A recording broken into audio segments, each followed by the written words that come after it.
What the hell?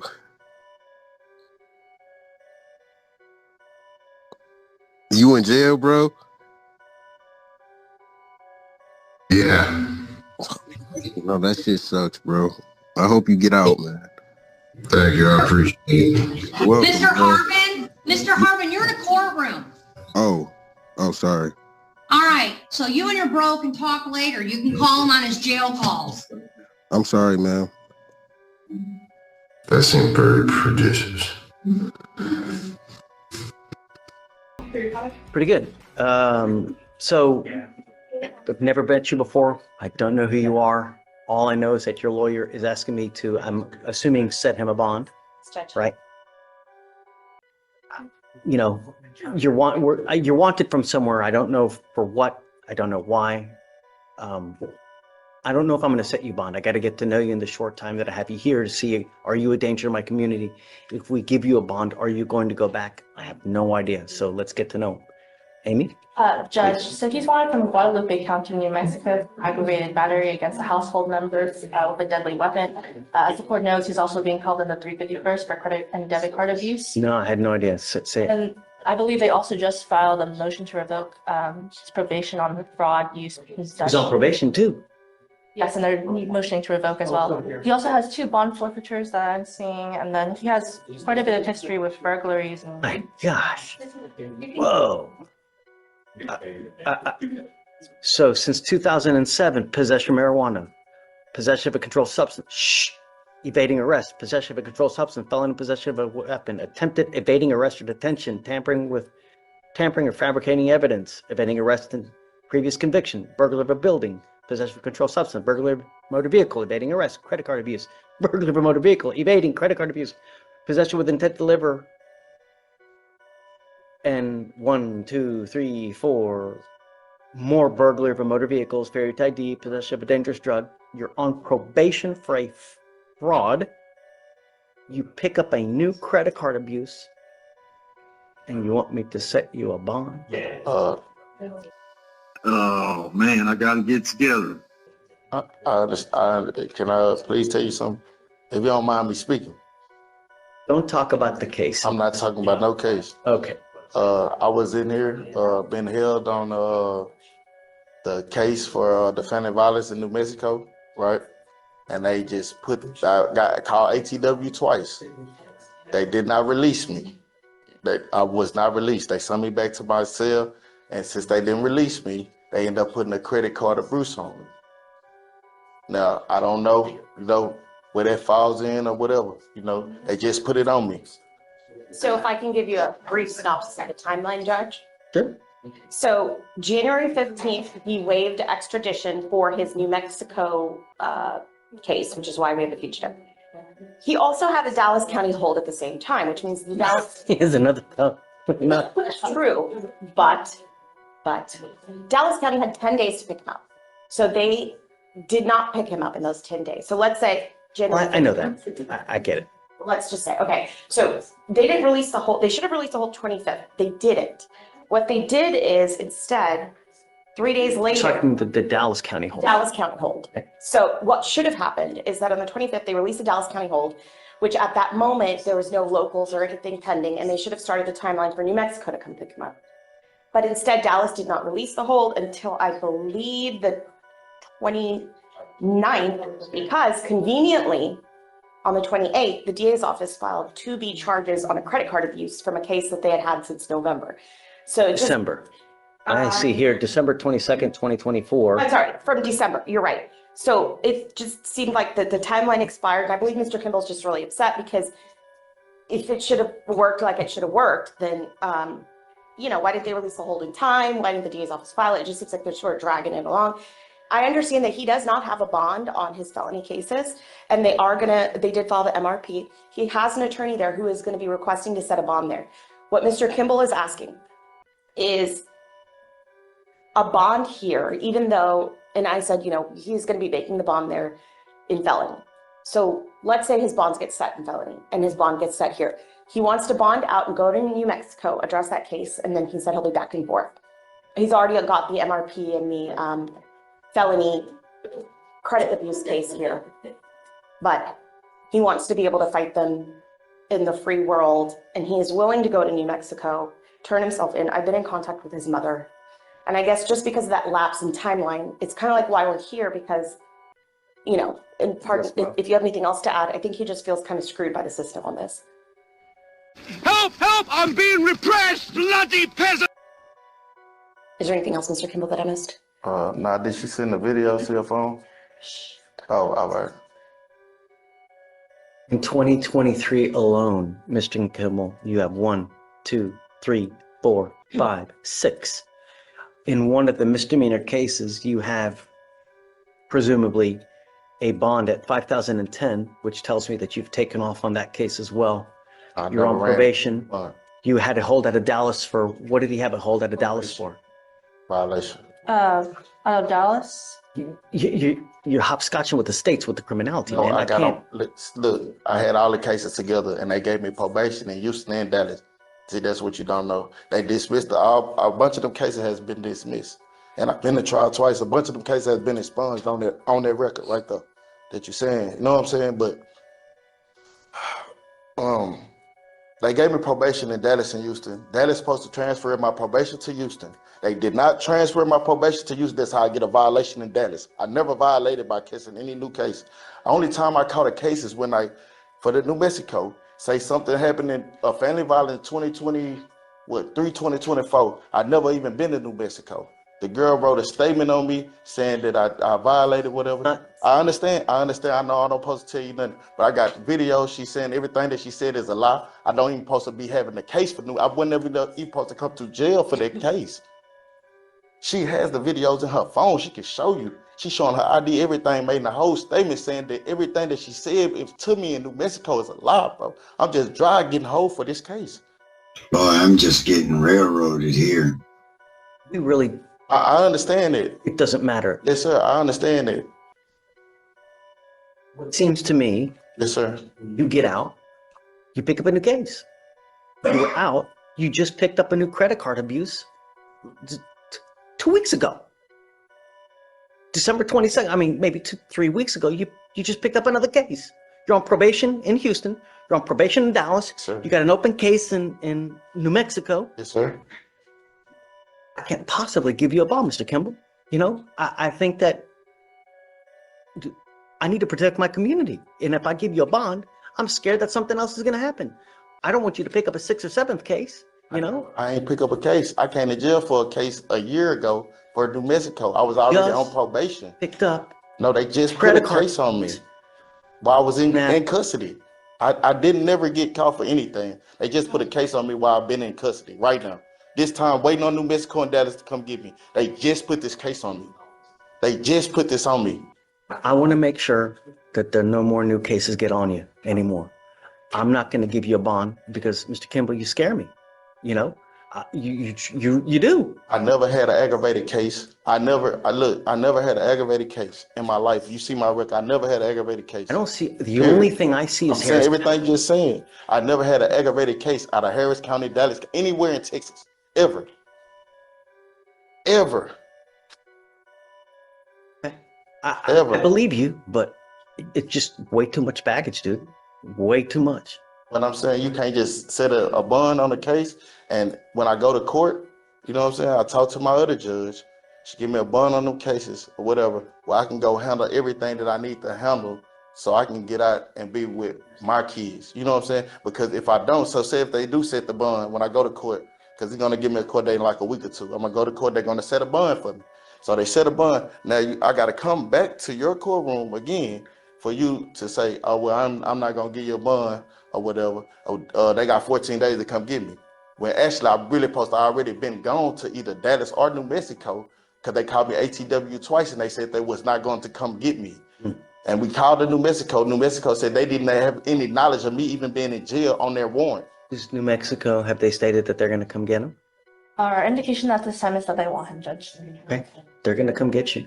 You know, the problem is that 14 days is told because you've not made bond on those cases upstairs. Once you do make bond at that point, that will get the 14 days for New Mexico to come get you. But Mr. Kimball, you've got a ton of priors. You're on probation in two different counties. The same. You gotta, okay, regardless, it's too much baggage. I'm not gonna give you a bond. You scare me, dude. That's it. Really. You know, sometimes the bill comes due. Now is that time. It's not gonna happen anymore. Okay, thanks. Okay, that being no.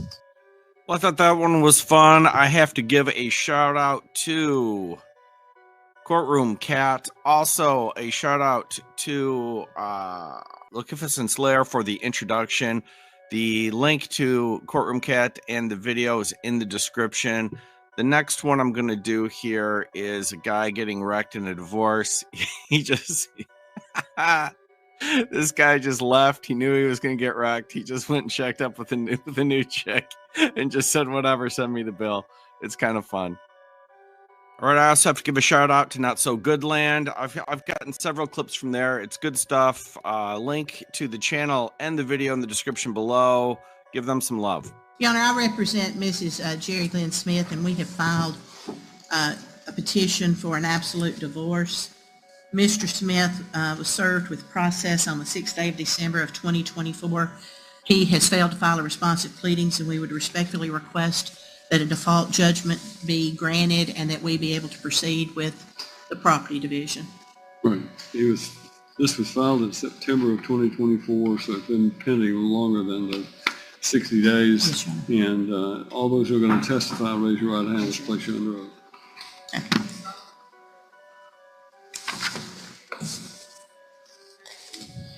You are Miss Jerry Lynn Smith, is that correct? That is correct. And Miss Smith, you and Mr. Brian Keith Smith were married in September of 1993, is that correct? Yes, ma'am. And y'all have been separated since basically July of 2022, is that right? Correct. And y'all haven't lived together continually since that time? Correct. He took a job in Montana and has moved there and has maintained a residence there since that time, and you know for a fact that he has committed adultery, that he has had an extramarital affair.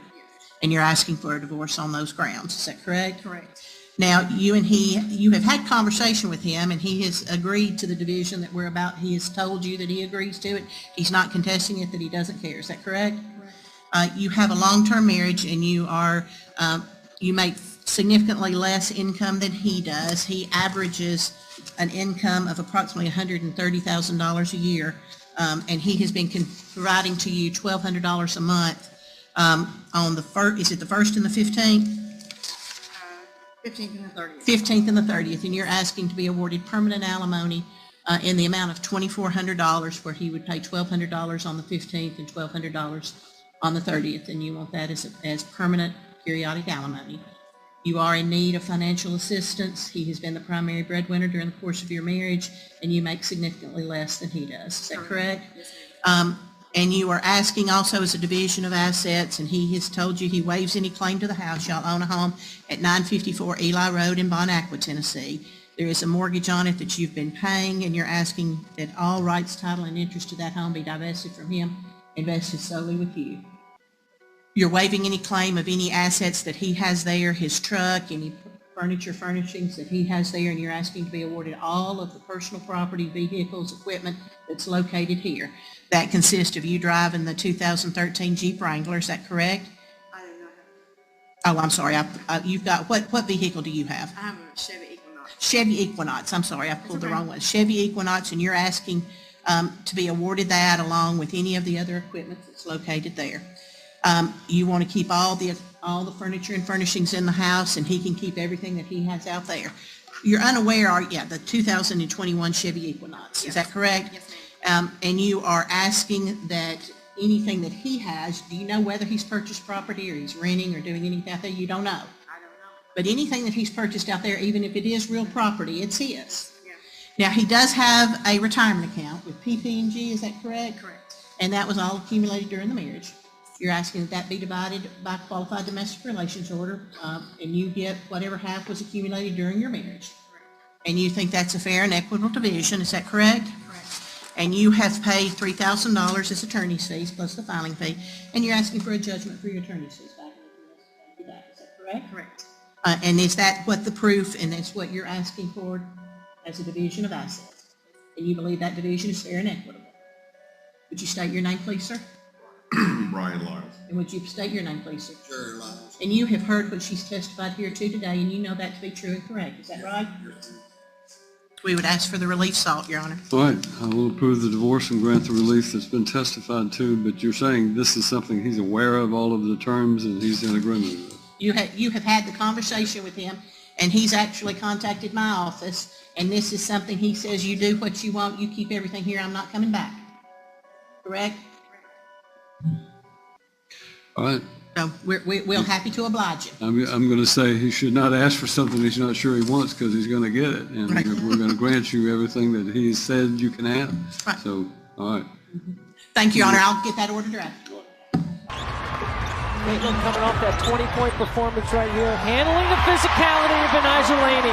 The with which Caitlin Clark handles right here. She crosses sides of the floor, she gets her hips and shoulders past Laney, and she leans. From the moment she crosses half court, defenders have a decision to make, and most of the time, it's the wrong one. Caitlin's range is simply unreal. She's not just comfortable shooting from deep, she thrives on it, pulling up from 30 feet like it's a free throw, making impossible shots look routine.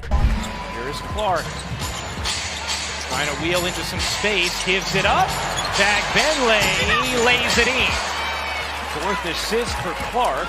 Always with her head up here, navigating, sees that two defenders are bouncing around beautiful because it looked like she was going to take the shot last second. For the reasoning behind her assists, which have been in the double-digit range here for 4 straight. Clark bouncing. There's Mitchell. Give her 6 assists in less than 7 minutes. It's almost like they know exactly. Clark off the screen, finds some space, and there's a 3. Late in the second quarter, here's the first 3 of the night. And in this building, later, the season's a bit more condensed. Quick turnover for rookies like Clark, and she weaves her way inside, caught the foul. Translate to the WNBA, I think Caitlin Clark just answered that a little bit. There's that one foul, knows it's important not to pick up the second because she got 2 in the first quarter against Connecticut. Clark connects on a 3. She needs to be aggressive on the offensive end, and anytime her defender, Carrington, gets caught up on a screen, and a nice one by Aaliyah Boston on that possession. Her shooting stroke is quick, smooth, and deadly accurate, but it's the confidence behind every shot that truly separates her. One of the most impressive parts of Caitlin's game is how she controls the pace. She knows exactly when to slow it down and pick the defense apart, and when to hit the gas and push the tempo. Watching her in transition is like watching a masterclass in decision-making. Surveying the floor at full speed, knowing exactly where everyone is, and making the right play more often than not. Can they defend and stop other players from other teams from scoring? Well, last year Indiana was 10th in pace. Christy Sides telling us Clark rattles her second 3. Here it is again, Cheryl. I mean, she's just so crafty. Everything but the bucket that time for Phoenix. Good job by Cunningham to quickly get on Clark. Clark sinks the screen and got the layup and 1. Always going to be trailing on this. Watch right here. This is Jail. Great screen by Boston. She holds the contact. Of that run to the finals before the Liberty fell to the Aces in 4 games. Clark connects on a 3. Caitlin Clark here gets the switch on the screen. Smaller Vandersloot defending her. Easier to see over Courtney Vandersloot. Well, how about the fact Seattle had 11 wins all of last season? They're already at 10. Looking to tie last year's winning record. Clark from way downtown and knocks it down. Caitlin Clark. And now Clark comes up with a steal. Clark thought about pulling up from 3, will dip inside and lay it in. There are the first points in the WNBA career of Caitlin Clark. Nice. Boy, Enrique gave it to McCowan, who couldn't